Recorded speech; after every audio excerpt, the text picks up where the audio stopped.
আসসালামু আলাইকুম ওয়া রাহমাতুল্লাহি ওয়া বারাকাতুহু। আপনারা সকলেই কেমন আছেন? বৃষ্টিতে ভিজেও ভালো আছেন না? বৃষ্টি দিয়েছেন কে? আমরা অনেক ঠেকানোর চেষ্টা করছি, ঠেকাতে পারছি? এখনো যে হচ্ছে, বন্ধ হয়েছে? আল্লাহ তাআলা যা করেন বান্দার মঙ্গলের জন্যই করেন। আপনাদেরকে ধন্যবাদ এই জন্য যে বৃষ্টির মধ্যে ভিজে এই কিছু কোরআনের পাগল এখনো মাটির মধ্যে বসছে। আপনারা যারা যেভাবে দাঁড়িয়ে আছেন, আমরা সকলেই কিন্তু আসছি কোরআনের টানে, ইসলামের টানে, ওলামায়ে কেরামের মহব্বতে। কথা বলেন। দুপুরবেলা সুধী সমাবেশ, সন্ধ্যা থেকে ওয়াজ নসিহত। এখন যে মূল পর্বটা ছিল 4 জন বাচ্চার মাথায় পাগড়ি দেওয়া, সেটাও আমরা দিয়ে ফেলেছি। আমি আজ কোনো আলোচনা করব না, শুধু দোয়ার উদ্দেশ্যে বরকতান 2-1টি আয়াতে কারিমা তেলাওয়াত করব, আর প্রয়োজনীয় 1-2টা কথা বলে মোনাজাত করব অল্প সময়ের ভিতরে। আমার সাথে থাকতে রাজি আছেন তো ইনশাআল্লাহ? আমি এশার নামাজের পর থেকেই আপনাদের সকলকে আমি পর্যবেক্ষণ করতেছিলাম। যারা এখানে আপনারা এসেছেন, প্রত্যেকের ভিতরে কোরআনের একটা আবেগ, ইসলামের একটা মহব্বত আছে বিধায় আপনারা এতক্ষণ পর্যন্ত আছেন। ইসলামকে যদি ভালো না বাসতেন, কোরআন আর সুন্নাহকে যদি মহব্বত না করতেন, উলামায়ে কেরামকে যদি ইজ্জত না করতেন, তাহলে বৃষ্টি যখন শুরু হয়েছিল তখনই কিন্তু আপনারা চলে যেতেন। কথা বলেন ঠিক কিনা? কিন্তু আপনারা যাননি। আমি আন্দাজ করে নিয়েছি আপনাদের ভিতরে ইসলামের ভালোবাসা, কোরআন সুন্নাহর ভালোবাসা, উলামায়ে কেরামের মহব্বত আছে। আমার আগে লম্বা আলোচনা রেখেছেন। আজকের আমন্ত্রিত উলামায়ে কেরামের মধ্য হতে হযরতুল আল্লামা মাওলানা মুফতি শাহ জামাল উদ্দিন রব্বানী সাহেব, বারাকাল্লাহু ফি হায়াতি, সকলে বলে আল্লাহুম্মা আমিন। লম্বা আলোচনা রেখেছেন এবং মাদ্রাসার অগ্রগতি উন্নতির কল্পে মোটামুটি ধান, নগদে টাকা, বাকিতে টাকা সহ আমার জানা মতে আপনাদের পকেটে মনে হয় মোবাইল ছাড়া আর কোনো টাকা পয়সা নেই, সব কিছু উনি নিয়ে ফেলছেন। আপনারাও খুব বুদ্ধিমান, কারণ বৃষ্টিতে ভিজে গেলে টাকা অচল হতো, এই জন্য বাবা আগেই মাদ্রাসায় জমা দিয়েছেন। আল্লাহ তাআলা আপনাদের আসা যাওয়া, আবেগ, ভালোবাসা আর কোরবানি ইসলামের জন্য কবুল করুন, সকলে বলেন আমিন। এই প্রতিষ্ঠানটাকে আল্লাহ তাআলা যেন কবুল করেন, আওয়াজ করে বলেন আমিন। আজকে আমরা যাকে মিস করতেছি তিনি হলেন দীর্ঘদিনের মুহতামিম, মুহতারমি ও মুকাররমি হযরতুল আল্লামা মাওলানা আমিনুল ইসলাম সাহেব, বারাকাল্লাহু ফি হায়াতি। আল্লাহ পাক তার শারীরিক সুস্থতার নিয়ামত দান করুন, সকলে বলেন আমিন। এখন যারা আছেন, নতুন পুরাতন শিক্ষক, ছাত্র কমিটির লোকজন সহ আপনারা সকলেই মাদ্রাসাকে মহব্বত করেন। চেয়ারম্যান সাহেব পানিতে ভিজে ভিজে, আপনারাও সকলে পানিতে ভিজে ভিজে, এই পোলাপান যুবকগুলো প্রায় 1-2 ঘন্টা ধরে পানিতে ভিজে ভিজে, আজকে যে পানিতে আমাদের গাগুলো ভিজতেছে, এই পানির বরকতে আল্লাহ তাআলা যেন সকল গুনাহগুলো মাফ করে দেন। জোরে বলেন আমিন। আল্লাহ তাআলা রহমতের বৃষ্টি বর্ষণ করলে আমাদের ঠেকাবার মতো ক্ষমতা আমাদের নেই, কারণ এই বৃষ্টির জন্য সালাতুল ইস্তিসকা, কিছু কিছু জায়গায় মানুষ নামাজ পড়ছে যে আল্লাহ বৃষ্টি দাও, আর আমরা না চেয়েও আল্লাহ তাআলা আমাদেরকে দিয়েছেন। কি বলেন? এই বৃষ্টি প্রয়োজন ছিল, আল্লাহ তাআলা দিয়েছেন। মনে হয়তো ভাবতেছেন যে বৃষ্টিটা না হলে মাহফিল খুব কামিয়াব হতো। আরে ভাই, না হলে কামিয়াব হতোই নিশ্চয়, এটা কথা। কারণ বৃষ্টির ভিতরেও কামিয়াবি দান করার ক্ষমতা আমার আল্লাহর আছে না নাই? দুপুরবেলা উলামায়ে কেরাম এসেছেন, আলোচনা রেখেছেন।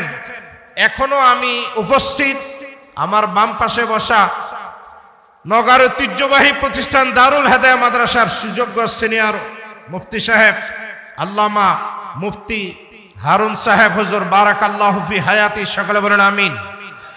এখন আর আলোচনা করার তেমন কোনো পরিবেশ নাই। আমি যেহেতু আয়াতে কারিমা তেলাওয়াত করেছি, শুধু অনুবাদটা করে মোনাজাতের মাধ্যমে আজকের মাহফিল ঘোষণা করা হবে। আল্লাহ তাআলা কোরআনুল কারীম সমগ্র মানবতার হেদায়েতের জন্য নাযিল করেছেন। কথা বলেন, যারাই কোরআন ধরবে, কোরআন পড়বে, কোরআন বুঝবে, কোরআন মোতাবেক আমল করবে, ব্যক্তি জীবন, পারিবারিক জীবন, সামাজিক জীবন, রাজনৈতিক জীবন, আন্তর্জাতিক জীবনে যারা কোরআনকে ফলো করবে অতীতেও সফল হয়েছে। আল্লাহর ওয়াদা আছে আগামী দিনগুলিতেও আল্লাহ তাআলা তাদেরকে সফলতা দান করবেন। কথা বলেন ঠিক কিনা? আমরা পুরা পৃথিবীতে প্রায় সংখ্যায় 200 কোটি মুসলমান। কত কোটি মুসলমান? 200 কোটি মুসলমান। পুরা পৃথিবীতে মিলে মাত্র কয়েক কোটি ইহুদি। ইসরায়েলে আছে মাত্র 70 লক্ষ ইহুদি। কত লক্ষ? যে 70 লক্ষ ইহুদি 200 কোটি মুসলমানের কাছে যদি ভাগ করে দেওয়া হয়, গোটা একটা দেহ মনে হয় পড়বে। কোথায় 200 কোটি আর কোথায় মাত্র 70 লাখ। 200 কোটি মুসলমানের কাছে এই 70 লক্ষ ইহুদি যদি ভাগ করা হয়, তাহলে একটা দেহের আমার মনে হয় 1 ইঞ্চি টুকরাও ইহুদিদের অংশ আমাদের ভাগে পড়বে না। কথা বলেন ঠিক কিনা? তারপরেও এই গুটি কয়েক ইহুদি, ইসরায়েলের বড় বড় অসভ্য ইহুদিগুলো পুরা রমজান মাস, এমনকি ঈদের রাত পর্যন্ত ফিলিস্তিনের গাজা এলাকার মুসলমান নরনারীদের উপরে রাসায়নিক বোমা নিক্ষেপ করে পৃথিবীর মানচিত্র থেকে তাদেরকে সমূলে ধ্বংস করতেছে। আর বিশ্বের 200 কোটি মুসলমান আমরা এখনো তাকিয়ে তাকিয়ে শুধু দেখতেছি। আমরা সব মুসলমান একত্রিত হয়ে এই বর্বর হামলা, এই বর্বর অসভ্যদের এই বর্বর হামলার প্রতিবাদ নিন্দা জানানোর জন্য, মিটিং মিছিল করার জন্য, প্রয়োজনে এই বর্বরদের বিরুদ্ধে অস্ত্র তুলে জিহাদ করার প্রয়োজন এখন যদি না হয়, তাহলে মুসলমানের সামনে আর সময় কখন? এজন্য প্রথম কাজ আল্লাহ তাআলার কাছে দোয়া করা, এই মজলুম মুসলমানদেরকে যেন আল্লাহ তাআলা হেফাজত করেন। বলেন আমিন। প্রয়োজনে কুনুতে নাজেলা প্রত্যেক মসজিদে ফজরের নামাজের ভিতরে আমরা চালু করি। মাদ্রাসার যারা আলেম ওলামা বাচ্চাদেরকে নিয়ে দোয়া করেন।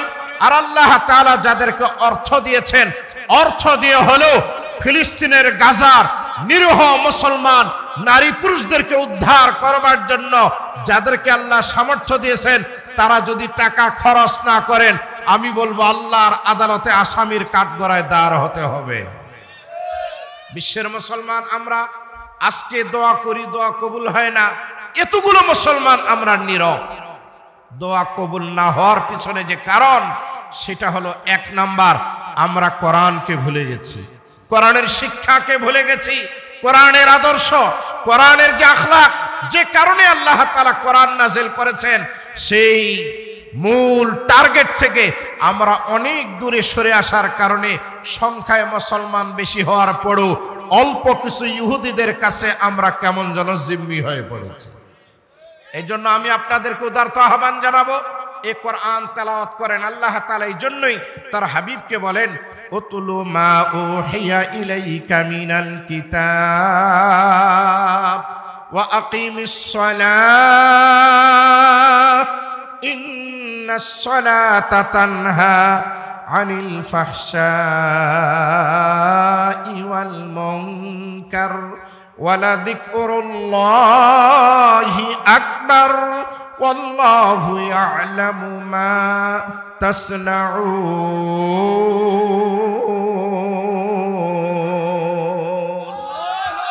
আল্লাহ রাব্বুল আলামিন বলেন, হে আমার রাসূল, আপনার উপরে যে কিতাব ওহীর মাধ্যমে নাযিল করা হয়েছে, আপনি তা তেলাওয়াত করুন এবং নামাজ কায়েম করুন। নিশ্চয়ই নামাজ মানুষকে বেহায়াপনা, বেলেল্যপনা, শরীয়ত বিরোধী কর্মকাণ্ড থেকে বিরত রাখে এবং আল্লাহর স্মরণ হলো মহাস্মরণ। আল্লাহ তাআলা সব কিছু জানেন, আমরা যা জমিনে বসে বসে করি। কেউ না জানলো একজন জানেন, তিনি কে? আজকের এই ভিজা সামিয়ানা, ভিজা মাটিতে চট সারা প্লাস্টারের উপরে বসে আমরাও যারা ভিজে ভিজে কথা বলতেছি, দুনিয়ার কোন বাহিনী যদি আমাদেরকে নাও দেখে, আল্লাহ তাআলা পুরা আরশে আজিম থেকে দেখতেছেন যে আল্লাহর জমিনে আল্লাহর কোরআন থেকে উলামায়ে কেরাম কথা বলছে, আর তার কিছু মহব্বতের বান্দাবান্দি কষ্ট করে এই কথাগুলো শুনছে। কথা বলেন ঠিক কিনা? তেলাওয়াত আজকে আমরা ভুলে গেছি। আমরা নিজেও তেলাওয়াত করি না, বাচ্চাদেরকে তেলাওয়াত করার জন্য মাদ্রাসায় দেই না। বাচ্চা হওয়ার পরেই kindergarten, primary, high school, college, varsity, medical, বিশ্ববিদ্যালয়, কেউ ডাক্তার, কেউ ইঞ্জিনিয়ার, কেউ প্রফেসর, কেউ প্রভাষক, কেউ অধ্যাপক, কেউ খেলাড়ি, কেউ গায়ক, কেউ গায়িকা, কেউ নায়ক, কেউ নায়িকা। দুনিয়ার সম্পদ কামানোর জন্য আমরা পাগল হয়ে পড়ছি। প্রত্যেকটা মানুষ দেখেন দুনিয়ার পিছনে ছুটছে। হালাল হারামের কোনো তমিজ নাই, জায়েজ নাজায়েজের কোনো ফরক নাই, নিজ পড়ের কোনো বালাই নাই, কারণ কোরআনী শিক্ষা যে তার মেমোরিতে নাই। কথা বলেন ঠিক কিনা? স্বাধীনতার পর থেকে একজন কোরআনওয়ালা প্রাইম মিনিস্টার, রাষ্ট্রপ্রধান আমরা পাই নাই। আওয়াজ করে বলেন, একজনকে আমরা পাই না। যে দুই কয়েকজন আমরা পেয়েছি পার্লামেন্টের সদস্য, অতি জীবনী তাদের রেকর্ডে দেখা গেছে দুর্নীতি। তাদের পিছনে যখন লাইট দেওয়া হলো, তল্লাশি শুরু হলো, আল্লাহর ফজল প্রায় এমপি, মন্ত্রী, পার্লামেন্টের একবারে নামি দামি সদস্য সবগুলো দুর্নীতির মামলায় জড়ালেও কোরআনওয়ালারা এই দুর্নীতির মামলা তাদেরকে গ্রেফতার করতে পারে নাই। এটা হলো আল্লাহর দেওয়া একটা নিয়ামত। জোরে বলেন আলহামদুলিল্লাহ। এর দ্বারা প্রমাণিত হয়, আগামী দিনগুলিতে যদি আমাদের ক্ষমতায় কোন কোরআনওয়ালা, আলেম ওলামা, মুফতি, মুহাদ্দিস, ইসলাম প্রিয় কোন ব্যক্তিত্ব যদি মেম্বারিতে দাঁড়ায়, চেয়ারম্যানিতে দাঁড়ায়, এমপি ইলেকশনে আসে, আর আমরা যদি তাদের হাতে একবার ভোটটা দেই, মার্কা যদি সিল মারি, আর তারা যদি একবার পার্লামেন্টে গিয়া কোরআন সুন্নাহ মোতাবেক রাষ্ট্র পরিচালনা করায়, তাহলে বাংলাদেশের কি পরিস্থিতি হয়? এইরকম একটা সুযোগ যদি সামনে আসে, তাহলে এই সুযোগে সৎ ব্যবহার করার দরকার আমরা মুসলমানের আছে না নাই? প্রত্যেকে আমরা এটা মন থেকে চাই তো? কারা কারা চায় একটু হাত তুলে দেখাই তো। লিল্লাহে তাকবীর, লিল্লাহে তাকবীর, নারায়ে তাকবীর। আল্লাহ তুমি আমাদের ইসলামের জন্য কবুল করো। কারণ ইসলাম এমন একটা আদর্শ, এমন একটা ইসলামের দিক নির্দেশনা, যে ইসলামের কোরআন সুন্নাহ কেউ শিখলে চুরি, ডাকাতি, জেনা, ব্যভিচার, অপরের হক, কারো উপরে জুলুম করা, অন্যায় অবিচার করা, ছিনতাই করা, এগুলো ইসলামের আদর্শ না। ইসলাম এটা আমাদেরকে শিক্ষা দেয় না। সত্যিকার কোরআন না জানার কারণে আমাদের ঘরগুলিতে আজকে মদ ঢুকছে, গাঁজা ঢুকছে, ফেন্সি ঢুকছে, ইয়াবা ঢুকছে, বিড়ি সিগারেটের পর্ব তো এখন প্রায় শেষ। কি বলেন? বিড়ি সিগারেট নাই, এখন নতুন আইটেমের নেশা ঢুকছে। এখানে দেখেন সুদ ঘুষ ঢুকছে, বেহাপনা, বেল্লেপনা। এক সময় সিনেমা হলে মানুষ গিয়ে সিনেমা দেখতো, এখন আর সিনেমা হলে যায় না, টিভির পর্দাও যায় না। কারণ ছোট বড় সিনেমা প্রত্যেকের পকেটে এখন আছে না নাই? কোরআন বিরোধী কর্মকাণ্ড, বেহায়াপনা, বেল্লেপনা, অশ্লীলতা বেড়ে যাওয়ার কারণে নামাজে মন বসে না, রোজাতে মন বসে না, দোয়াতে মন বসে না, জিকির করে স্বাদ পাওয়া যায় না, দোয়া করলেও আল্লাহ কবুল। জোরে বলেন আল্লাহ কবুল। কারণ দোয়া কবুল করবে কেমনে করে? যত প্রতিবন্ধকতা। মুসলিম শরীফের হাদিসের মধ্যে আসছে, একটা মানুষ দেখতে সুফি সাপ, মাথায় টুপি, পাগড়ি, লম্বা দাড়ি, আলখাল্লা দেখে মনে হয় দরবেশ, শেষ রাত্রিতে হাত তুলে আল্লাহর কাছে দোয়া করে, কিন্তু তার দোয়া কবুল হয় না। কেন কবুল হয় না? আল্লাহর হাবিব বলেন, সারা দিনে যা খেয়েছে হারাম, যা পড়ছে হারাম টাকার, যে গাড়ি ব্যবহার করে এটাও হারাম টাকার, যে বাড়িতে থাকে এটাও হারাম টাকার, সারাদিন হারাম কাজের মধ্যে জড়িত এমন এক হারামি মানুষ রাতের বেলা দোয়া করলে এই হারামির দোয়া আল্লাহর কাছে কিভাবে কবুল হয়? আজকে সমাজে রন্দে রন্দে সুদ ঢুকে নাই এমন কোন বাড়ি আছে? ইমাম সাহেব, মুয়াজ্জিন সাহেব, আলেম ওলামা আর দাওয়াত ও তাবলীগের মেহনত করে ইসলামের বুঝ আছে, এইরকম কিছু পরিবার ছাড়া ছোট বড় সবার ঘরে ঘরে সুদ ঢুকে গেছে। কথা বলেন ঠিক কিনা? তো সুদের সাথে জোড়ালে এই হারামের দোয়া আল্লাহর কাছে কেমনে করে কবুল হয়? তার তো নামাজও কবুল হবে না, রোজাও কবুল হবে না, কিছুই আল্লাহ তাআলার কাছে কবুল হবে না। এখন আমাদের ফ্যাশন হারামের সাথে ব্যাংকের সিসি মারাবার জন্য প্রতিযোগিতা করতেছে।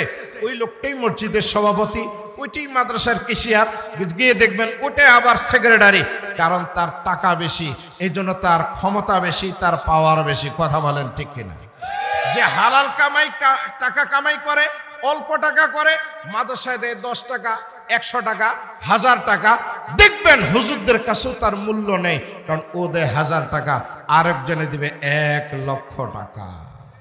মাতারম হাজিরিন, হারাম থেকে বাঁচার মেডিসিন হলো কোরআন। কোরআন তেলাওয়াত করেন, কোরআন দিলের ভিতরে নিয়ে আসেন, দেখবেন দিলের ভিতরে নূর একবার জাগরিত হলে সমস্ত কিছু খারাপই আপনার আমার থেকে বিদায় নিবে।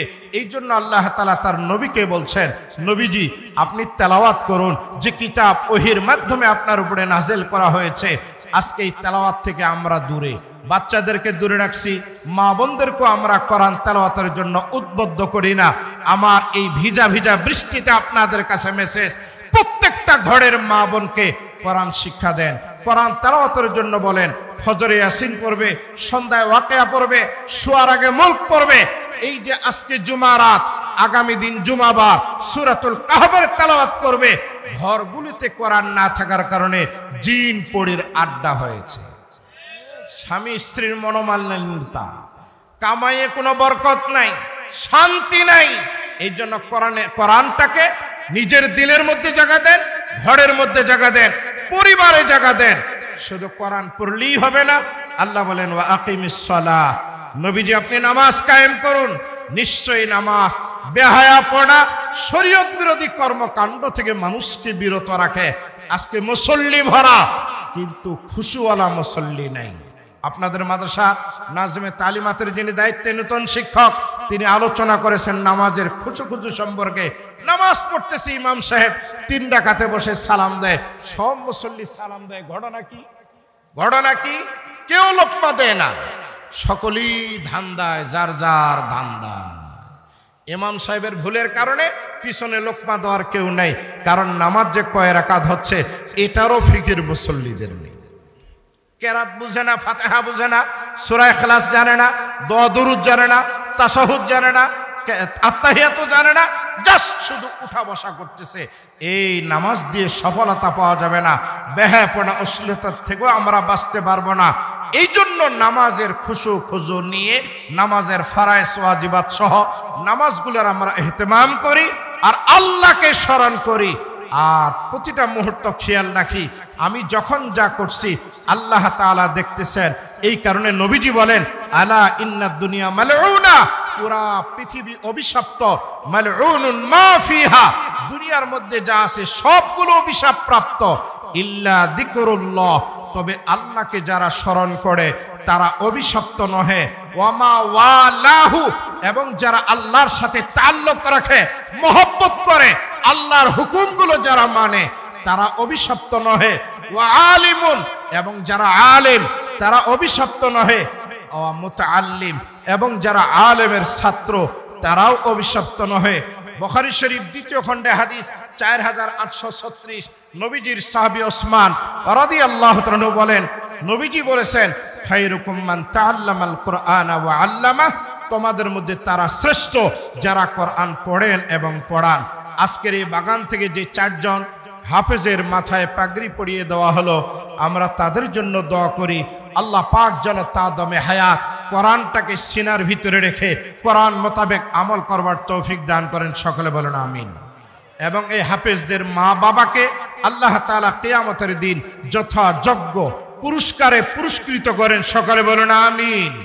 যে প্রতিষ্ঠান থেকে 4 জন হাফেজ কোরআন বাহির হয়ে গেল, এই প্রতিষ্ঠানের মুহতামিম সহ প্রত্যেকটি শিক্ষক এবং কমিটির সভাপতি থেকে নিয়ে কার্য পরিষদের প্রত্যেকটি সদস্য, আজীবন সদস্য, বদরি সদস্য, মাদ্রাসার হিতাকাঙ্ক্ষী যাদের 1 টাকা, 100 টাকা, 1000 টাকা, 5 মণ ধান, 10 মণ ধান, এরকম 50,000 টাকা, 1 লক্ষ টাকা দিয়ে এই বাগানটাকে যারা সাজিয়েছেন, আল্লাহ তাআলা প্রত্যেকের জীবনের নাজাতের জরিয়া হিসাবে এই প্রতিষ্ঠানটাকে আল্লাহ তাআলা কবুল করুন। সকলে বলেন আমিন। পরিশেষে আমরা আমাদের দেশের জন্য দোয়া করি, বিশেষ করে এই এলাকাটা যেহেতু আবাদি এলাকা, আল্লাহ তাআলা যেন বড় কোনো ধরনের আযাব গজব না দেন। সকলে বলুন আমিন। এই মৌসুমের ধানগুলো যেন কৃষক ভাইরা সুন্দর সুষ্ঠুভাবে যেন ঘরে তুলতে পারেন, আল্লাহ তাআলা সকলকে তৌফিক দান করুন। সকলে বলেন আমিন।